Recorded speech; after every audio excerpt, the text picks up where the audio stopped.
Welcome to Sweet Life Beat Life. We hope this video helps. You start by parking level, chalking wheels, and relieving system pressure so you can work safely. This prevents accidental movement and false leak sounds. Next, you grab a tire pressure gauge, soapy water, a flashlight, a 1/4 tubing section, and basic wrenches because tight fittings are the usual culprit. Begin a focused inspection at the air tank valve and air lines. Listen closely for hissing while you move methodically from tank to glad hand to axle valves so you isolate the general area. Once you hear the leak region, pressurize the system to normal operating psi and apply soapy water to each joint and seal. Steady bubbles show the problem. You then isolate sections by closing valves so you confirm whether the leak is in the tank, hose, or glad hand assembly, which prevents chasing the wrong area.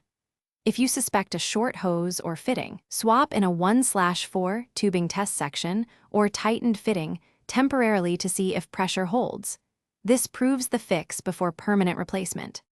You repair by replacing damaged hoses, O-rings, or fittings, using correct thread sealant or a new gasket so connections seal reliably. Tightness prevents slow leaks that degrade braking.